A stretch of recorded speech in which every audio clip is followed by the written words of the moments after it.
Hello. അപ്പം നമ്മളെ പുതിയൊരു വീഡിയോയിലേക്ക് എല്ലാവർക്കും സ്വാഗതം. അപ്പം ഞാനിപ്പോൾ വളരെ സന്തോഷമായിട്ട് കേട്ടോ. കാരണം എന്താണെന്ന് വെച്ചാൽ ഒത്തിരി മിഠായികളും കേക്ക്സിൻ്റെ ഇടയിലാട്ടോ ഞാൻ നിൽക്കുന്നത്. കാരണം ഏതെടുക്കണ്ട എന്നുള്ള കൺഫ്യൂഷനിലാണ് കേട്ടോ. കാരണം മിഠായി പറഞ്ഞാൽ നമുക്ക് വലിപ്പച്ചെറുപ്പമൊന്നുമില്ലല്ലോ, ആർക്കും കഴിക്കാം. അപ്പം ഞങ്ങൾ അങ്ങനെ കുറച്ച് മിഠായിയും കേക്കൊക്കെ വാങ്ങാൻ വേണ്ടിയിട്ട് വന്നതാട്ടോ. അതെന്താണെന്ന് ചോദിച്ചാൽ, നമുക്ക് ഓണം കഴിഞ്ഞാൽ പിന്നെ നബിദിന വരുന്നത്. അപ്പം നമ്മളെ നാട്ടിൽ, എൻ്റെ നാട്ടിൽ നബിദിന വളരെ ഗംഭീരമായിട്ട് നടത്തും കേട്ടോ. അത് നമ്മളെ വീടിൻ്റെ അടുത്തൊക്കെ ആയതുകൊണ്ട് നമുക്കറിയാം. മറ്റു നാട്ടിലും ഉണ്ടാവും കേട്ടോ, ഇല്ലയെന്നൊന്നല്ലേ.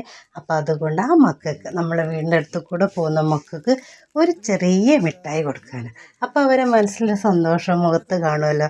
അപ്പം അങ്ങനെ ഒത്തിരി വർഷങ്ങളായി ഞങ്ങളിത് ചെയ്യാറുണ്ട്. അപ്പം അങ്ങനെ അവർക്ക് വേണ്ടി കുറച്ച് മിഠായി കേക്കും സെലക്ട് ചെയ്യാൻ വന്നതാട്ടോ ഞങ്ങൾ കുറച്ച് അധികം മിഠായിസ് വാങ്ങി, കുറച്ച് കേക്കൊക്കെ വാങ്ങി. ഇതേ കണ്ടില്ലേ, ബോക്സിലുള്ള കേക്ക്. അങ്ങനെ ഞങ്ങൾ സെലക്ട് ചെയ്ത് ബോക്സിലെ കേക്കൊക്കെ വാങ്ങിയിട്ടോ. നമ്മൾ വീടിൻ്റെ അടുത്തൊക്കെ ഞങ്ങൾക്കും കിട്ടാറുണ്ട് കേട്ടോ. നമ്മളിങ്ങനെ നിൽക്കുമ്പോൾ പുറത്തുനിന്ന് ആൾക്കാർ ഞങ്ങൾക്കും തരാറുണ്ട്. ഞങ്ങൾ സന്തോഷത്തോടെ വാങ്ങാറുണ്ട്. ഇതുപോലെ എല്ലായിടത്തും ഉണ്ടോയെന്ന് എനിക്കറിയില്ല.